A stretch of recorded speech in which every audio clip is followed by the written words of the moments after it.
কূটনৈতিক উত্তেজনা। দিল্লিকে কড়া বার্তা জানিয়েছে ওয়াশিংটনও। মার্কিন পররাষ্ট্র দফতর বলছে তারা স্পষ্টতই উদ্বিগ্ন। ভারত আমাদের ঘনিষ্ঠ মিত্রদের অন্যতম, আমাদের কৌশলগত বিভিন্ন কর্মকাণ্ডের অংশীদার। তাই রাশিয়ার সাথে ভারতের সম্পর্ক নিয়ে আমরা উদ্বিগ্ন, কারণ ইউক্রেনে অভিযানের মাধ্যমে জাতিসংঘের নীতিমালা এবং দেশটির সার্বভৌমত্ব লঙ্ঘন করেছে রাশিয়া। আন্তর্জাতিক বিভিন্ন গণমাধ্যম বলছে নরেন্দ্র মোদীর মস্কো সফরে আলোচিত হবে দ্বিপাক্ষিক বিভিন্ন ইস্যু, যার অন্যতম কূটনৈতিক, সামরিক এবং জ্বালানি ইস্যু। মূলত এ কারণেই মোদীর সফরে পশ্চিমাদের মাথা ব্যথা। সফররত ভারতীয় প্রধানমন্ত্রী নরেন্দ্র মোদীকে নিজ বাসভবন ঘুরিয়ে দেখিয়েছেন রুশ প্রেসিডেন্ট ভ্লাদিমির পুতিন। সোমবার রাশিয়ায় পৌঁছানোর পরপরই মোদীকে নিজের সরকারি বাসভবনে নিয়ে যান পুতিন। এ সময় সেখানে ভারতীয় প্রধানমন্ত্রীর সফর উপলক্ষে আয়োজন করা হয় ঘোড়দৌড়। দুদিনের রাষ্ট্রীয় সফরে সোমবারই মস্কো পৌঁছান বিজেপি প্রধান। জানা যায়, দুদিনের এই সফরে দুই পক্ষের মধ্যে আলোচনা হবে বাণিজ্য, জ্বালানি ও প্রতিরক্ষা ইস্যুতে। গুরুত্ব পাবে ইউক্রেন যুদ্ধে জড়িয়ে যাওয়া ভারতীয়দের ফিরিয়ে আনার প্রসঙ্গটিও।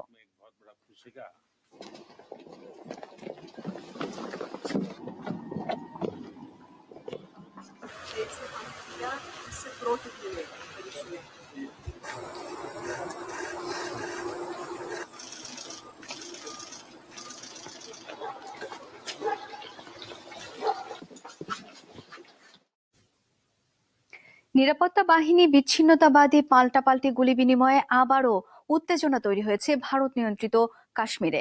48 ঘন্টার মধ্যে দ্বিতীয়বারের মতো হামলার শিকার ভারতীয় সেনাবাহিনী। সোমবার কাঠুয়ায় বিচ্ছিন্নতাবাদীদের হামলায় প্রাণ হারিয়েছেন কমপক্ষে 5 সেনা, আহত আরও 5 জন।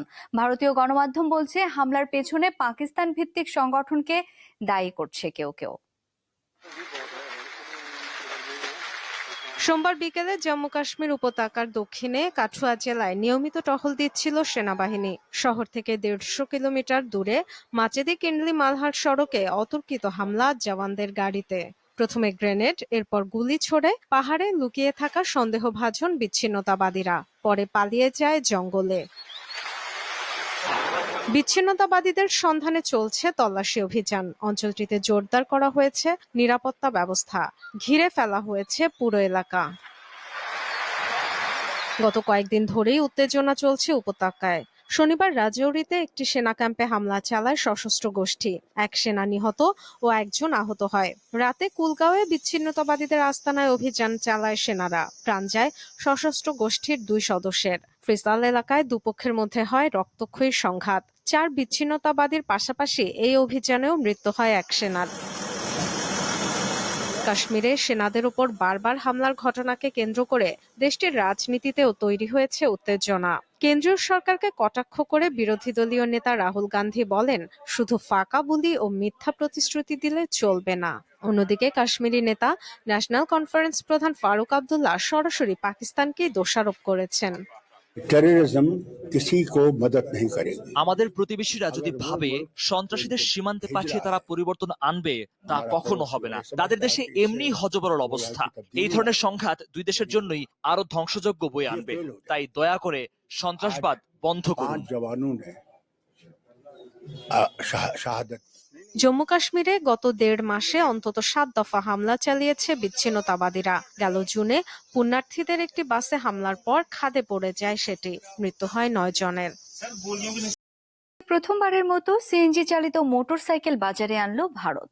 দেশটির শীর্ষস্থানীয় অটোমোবাইল প্রতিষ্ঠান বাজাজ অটো তৈরি করেছে এটি। নাম দেওয়া হয়েছে ফ্রিডম 125। মহারাষ্ট্রের পুনেতে জাঁকজমক আয়োজনে উদ্বোধন করা হয় মোটরসাইকেলটি। সেখানে উপস্থিত ছিলেন ভারতের পরিবহন মন্ত্রী নীতিন গডকারি। মালিক প্রতিষ্ঠান জানিয়েছে, পেট্রোল ও ডিজেল ব্যবহারের তুলনায় সাশ্রয়ী হবে এই মোটর বাইকের ব্যবহার, সহায়তা করবে পরিবেশ দূষণ রোধে। তাছাড়া দেশটির নিজস্ব উৎপাদন বৃদ্ধি কমাবে আমদানিও। পরিবেশ দূষণে বিশ্বের অন্যতম শীর্ষ দেশ ভারত, যার অন্যতম কারণ যানবাহন। দূষণ ঠেকাতে নানা পদক্ষেপের উদ্যোগ নিয়েছে দেশটি। ভারী বৃষ্টি ও বন্যায় বিপর্যস্ত ভারতের বেশ কয়েকটি শহর। মঙ্গলবার সকাল 7টা পর্যন্ত মুম্বাইয়ে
ঘন্টায় 300 মিলিমিটার বৃষ্টিপাত রেকর্ড করা হয়েছে।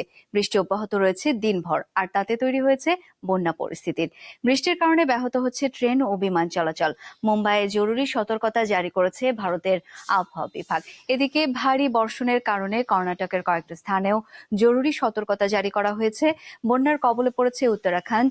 রাজধানী নয়াদিল্লিতে হয়েছে ব্যাপক বৃষ্টি। এদিকে আসামে বন্যা পরিস্থিতির কিছুটা উন্নতি হলেও এখনো পানির নিচে ডুবে আছে অন্তত 27টি জেলা। সোমবারও প্রাণ গেছে 6 জনের। মোট প্রাণহানি বেড়ে দাঁড়িয়েছে 85 জনে।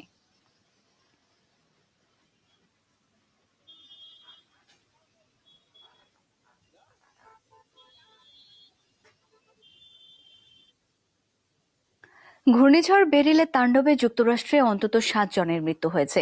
সোমবার যুক্তরাষ্ট্রের দক্ষিণাঞ্চলে ক্যাটেগরি 1 ঘূর্ণিঝড় হিসেবে আঘাত হানে বেরিল। দক্ষিণ পূর্ব টেক্সাস ও লুইজিয়ানায় ঝোড়ো হাওয়া, ভারী বর্ষণের কারণে প্লাবিত হয় বিভিন্ন মহাসড়ক। বন্ধ হয়ে গেছে জ্বালানি তেল পরিবহনে ব্যবহৃত বন্দরগুলো। বাতিল হয়েছে 1300টির বেশি ফ্লাইট। বাড়িঘর ও ব্যবসা প্রতিষ্ঠানে প্রায় 30 লাখ মানুষ বিদ্যুৎ বিচ্ছিন্ন হয়ে পড়েছে। ইউএস ন্যাশনাল হারিকেন সেন্টার জানায়, বেরিল টেক্সাসের উপকূলীয় শহর মাতাগার্দায় আঘাত হানার পর কিছুটা দুর্বল হয়ে পড়ে। এর প্রভাবে ভারী বৃষ্টির পাশাপাশি উপকূলে আছড়ে পড়ে বিশাল আকৃতির ঢেউ, যাতে ঘটে ক্ষয়ক্ষতি ও প্রাণহানির ঘটনা।